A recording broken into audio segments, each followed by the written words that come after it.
Y comenzamos en esta noche de sábado presentando a mi compañera Sole Gori. Bienvenida, como todos los Gracias. sábados. ¿Cómo Gracias por estás? estar, nuestra especialista en ciencia, en universidades y un montón de temas más, ¿no? Que Eso mismo.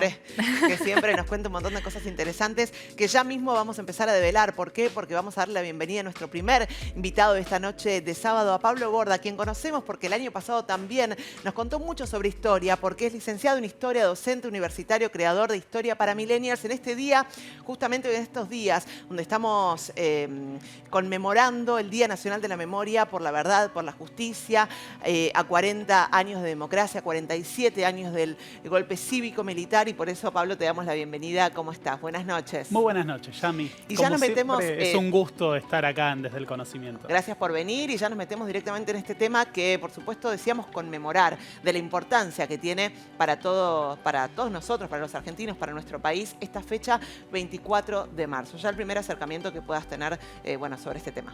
Bien, a la hora de pensar la última dictadura hay que tener en cuenta que si bien los militares se autoproclamaron como los dirigentes de un proceso de reorganización nacional, el nombre no podría haber sido más apropiado, ya que la última dictadura representa un punto de inflexión en la historia de la Argentina.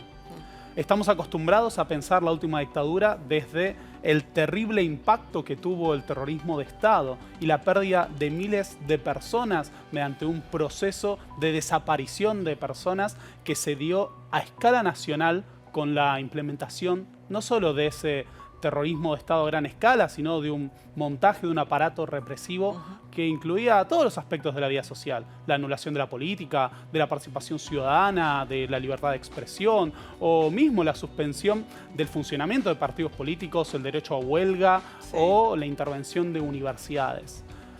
Propiamente hablando desde el conocimiento, lo que fue la censura y la persecución en el ámbito científico-intelectual supuso una verdadera fuga de cerebros. Claro. Pero incluso más allá de la represión, la última dictadura representa un punto de quiebre en la historia nacional por el terrible impacto en el largo plazo que tuvo sobre el tejido socioeconómico de la Argentina. No solo se implementa un programa de características neoliberales, tecnocráticas, que en lo inmediato tuvo un impacto profundo en la situación de vida. Hablamos de una caída del poder adquisitivo del salario de 40% en unos pocos años, de una inflación constante, del desmonte del aparato industrial construido en los 40 años precedentes a la dictadura, sino que además se dio la implementación de un programa que permitía la financiarización de la economía. Sí. Pasamos de una economía centrada en el aspecto de la producción a una en el que la especulación, los grandes negociados financieros, se convirtieron en la forma esencial de acumulación de riquezas. Estas medidas, que si bien en lo inmediato impactaron en la población, fueron parte de un viraje en el largo plazo. Cuando uno analiza, por ejemplo, Argentina en el marco mundial, puede observar que el desarrollo económico, el crecimiento del PIB per cápita, seguía una línea paralela, digamos, al desarrollo de los países que hoy en día consideraremos del primer mundo. Australia, Europa Occidental, Estados Unidos. Esa línea, que no parte del mismo punto, porque el sistema capitalista se ha basado en la desigualdad, experimenta una divergencia.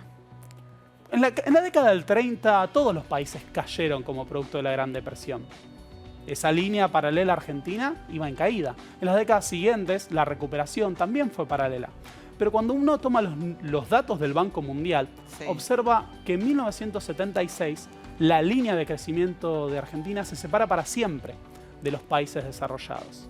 Esto se debe a que la implementación de estas políticas, que tuvieron un impacto durísimo en el aparato industrial, supuso un cambio irreversible en el resto del siglo XX. Claro. Y sabes que mientras vos hablabas, nosotros recorremos en las pantallas, que seguramente también lo pueden ver en casa, todas estas imágenes que de repente uno piensa, que no se repita nunca más, y por ese nunca más se marcha, por ese nunca más se conmemora, se recuerda, se habla también del tema.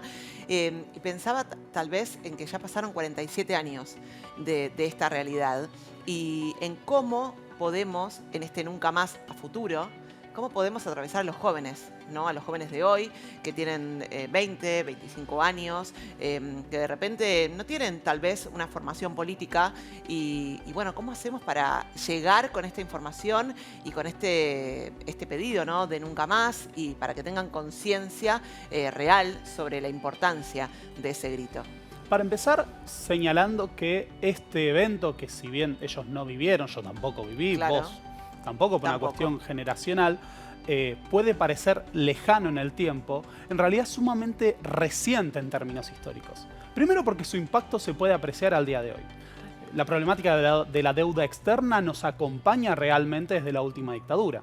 Cuando se piensa en el carácter, digamos, extorsivo de las deudas externas, del desmonte del aparato del Estado, tenemos que considerar que son elementos que nos persiguen al día de hoy.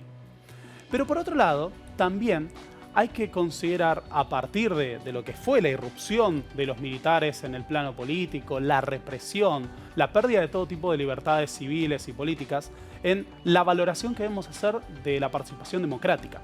En tiempos en los cuales hoy en día la política es desvalorizada en función de perseguir intereses sectoriales o de grandes grupos de poder, es importante que los jóvenes puedan dimensionar lo que se ha luchado por construir esos 40 años de democracia y la importancia que tiene para la construcción de una sociedad más justa, de una sociedad plenamente libre, que puedan involucrarse y ser partícipes de esos procesos políticos.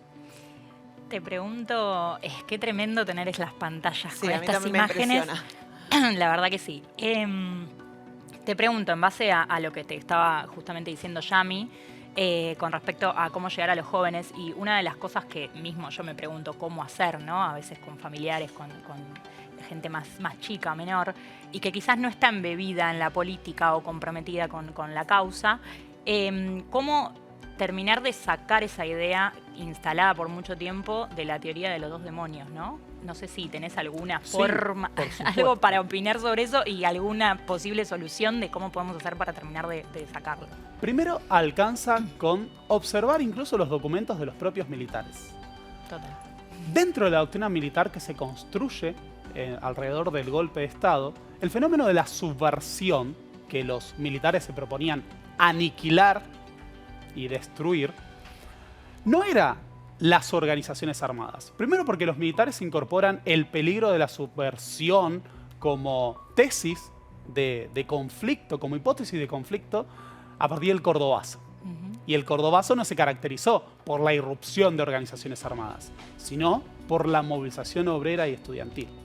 Y segundo, porque el delito de subversión que señalaban los militares estaba definido, y voy a parafrasear, como todo tipo de acción política, armada, militar, de propaganda, psicológica, de adoctrinamiento, con el objetivo de cambiar el modo de vida y sistema de una sociedad y reemplazarlo por otro.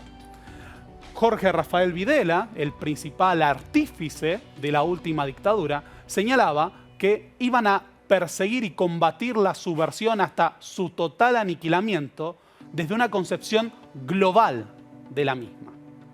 Los propios represores aseguraban que el subversivo actuaba persiguiendo la lucha armada, pero también en las escuelas, en las universidades.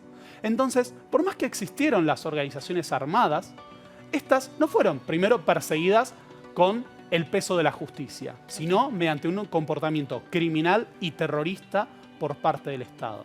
Pero además, las organizaciones armadas no fueron el único blanco de la represión. No hubo excesos en la persecución de la guerrilla que llevaron a la desaparición de sindicalistas, estudiantes, profesores, intelectuales, periodistas, sino que estos eran blanco de una represión en la que la subversión era considerada de una amplia y ambigua perspectiva. Sabés que, bueno, vos te dedicás a contar justamente la historia para millennials. Y a propósito de lo que dice Sole y lo que venimos charlando de acercar este contenido a la juventud de hoy, pensaba, no sé si viste la película Argentina 1985.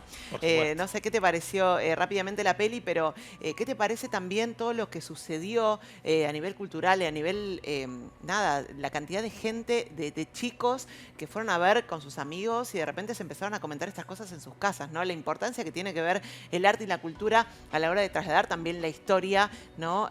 A los chicos y las chicas que están como en otro tal vez como pensando en otra cosa, pero no. Yo celebré enormemente Argentina en 1985 y la comparación que venía a mi mente era el rol que tuvo la historia oficial en su momento. Claro. O para mi generación, películas como Crónica de una fuga. Sí. La historia oficial, casi contemporánea a los procesos de justicia que se llevaron adelante con el retorno de la democracia, tuvo el objetivo de visibilizar lo que había sido el terrorismo de Estado. Para mí, Argentina en 1985, con un lenguaje propio de nuestro tiempo, con un acercamiento que incluso más allá de la denuncia, no deja de focalizarse en ser un gran producto cinematográfico, tiene la posibilidad de revisibilizar ese fenómeno, de mantener viva la memoria para un público amplio.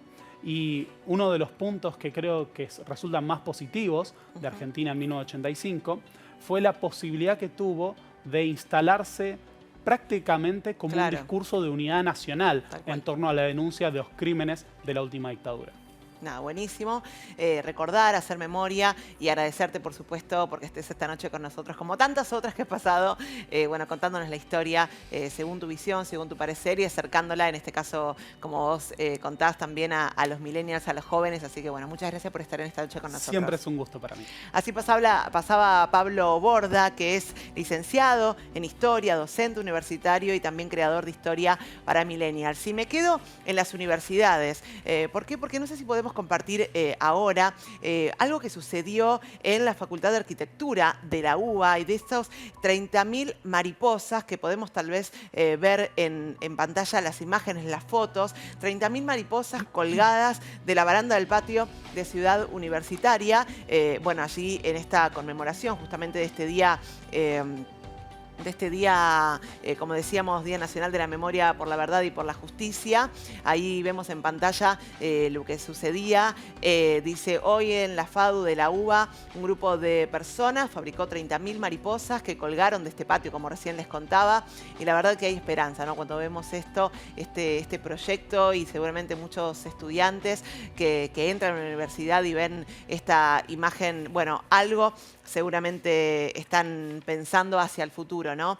Y a propósito de esto, nos quedamos en la universidad ya con Sole Gori porque hablamos de datos y hablamos de qué pasó en estos tiempos en la dictadura, en aquellos tiempos en realidad en la dictadura, pero en las universidades.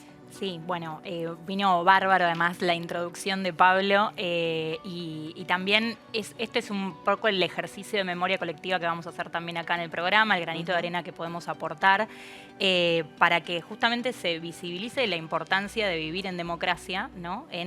Para los jóvenes, ¿no? Y qué mejor que hablar de lo que ellos viven todo el tiempo cotidianamente, como es la educación, y que se den cuenta de justamente lo que podrían haber vivido, ¿no? Si hubieran estado en ese momento, lo que podrían haber perdido.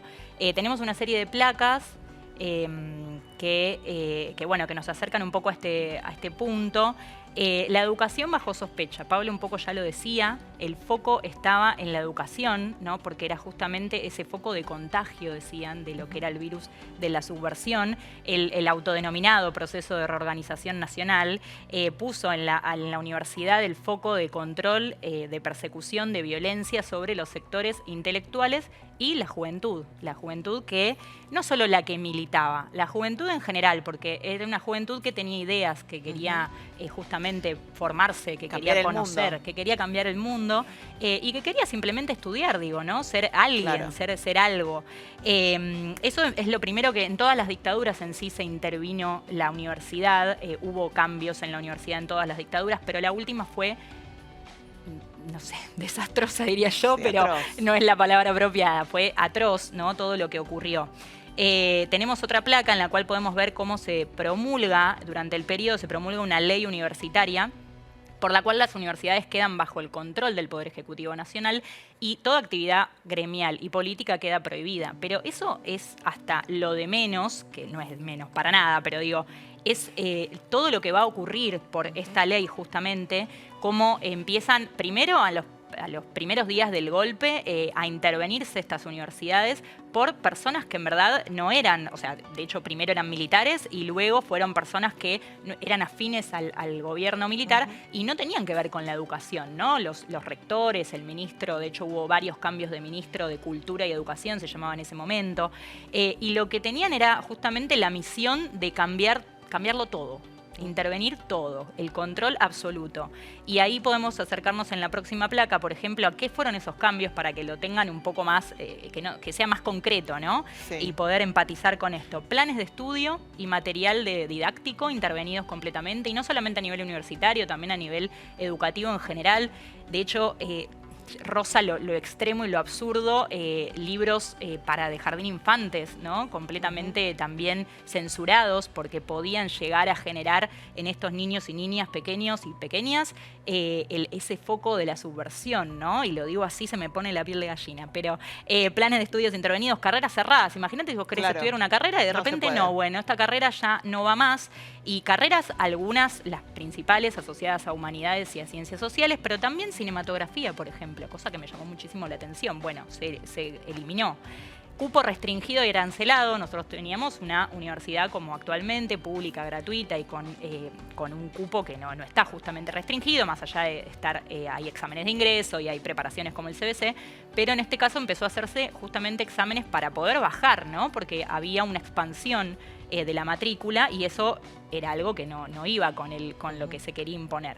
Rebaja presupuestaria, un 50% se rebajó en el primer año de dictadura, cesantía del personal expulsado por pensar distinto, por no estar justamente afín a lo que se daba por el gobierno en ese momento, o mismo personas que, bueno, comenzaron a desaparecer y justamente en el último tiempo hubo de alguna manera una reparación, pequeña tal vez, pero para mí significativa y simbólica, de reparar los legajos de los docentes, personal no docente, estudiantes, universitarios que habían dejado de trabajar porque habían desaparecido, no porque habían querido dejar de ir a trabajar como aparecía en sus legajos, ¿no? Eso también está cambiando y está buenísimo. Y bueno, particularmente algunas facultades tenían control policial dentro de las mismas facultades y represión también. No en todas, pero por ejemplo en la Facultad de Ciencias Exactas y Naturales, donde trabajo yo, es increíble y yo no puedo creerlo que ahí había una comisaría dentro del pabellón y justamente en el lugar donde estaba el centro de estudiantes, ¿no? Así lo simbólico también. Justamente ahí había un control policial muy fuerte que de hecho cuentan algunos que dan testimonio que entraban a la facultad y te seguían, se daban cuenta que te seguían, iban tomándole los datos a todas las personas que vos saludabas. Claro. O sea, saca tus propias conclusiones. Bien, y en la siguiente placa tenemos en 1977 se elabora el manual Subversión en el ámbito educativo, conozcamos a nuestro enemigo, que un poco Pablo también comentaba.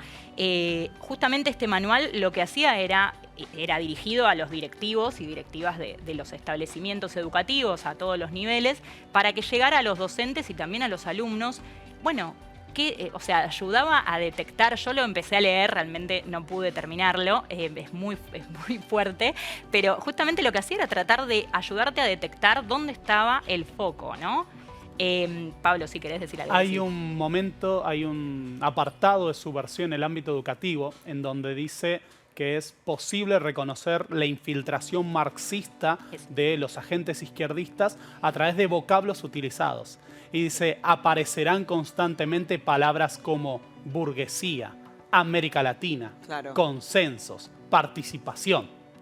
En libertad también se hablaba de libertad. Todos los libros que hablaban de libertad no tenían que aparecer. El Principito fue censurado en la dictadura, estuvo prohibido. Tremendo. Y bueno, y en la siguiente placa lo que podemos ver es cómo lo que también consideraban al sistema universitario sobredimensionado. Es el primer periodo en el cual se ve que se retrae la expansión de la matrícula universitaria que venía creciendo y que justamente después de 5 años deberíamos tener números mayores a lo que se ve ahí en el gráfico, que en 1975 tenían 431.000 por qué lo estoy mirando de ahí, si lo puedo mirar más cerca, pero 431.212 y en 1980 315.409, entonces vean cómo que encima no subió, sino que disminuyó un montón, porque bueno, justamente iba en contra de lo que realmente querían, ¿no? Que justamente no querían que las personas pudieran pensar libremente. Y en la siguiente, y ya vamos terminando, pero en la siguiente podemos ver la frecuencia, ¿no? Qué frecuente que es justamente ver estos números. 1 de cada 4 desaparecidos tenía algo que ver con la educación. Era docente o trabajaba en la universidad y no era docente, era estudiante, había estado en la facultad. Bueno, 1 de cada 4 tenían que ver con la educación. Y 7 de cada 10 desaparecidos tenían entre 16 y 30 años, o sea, la juventud.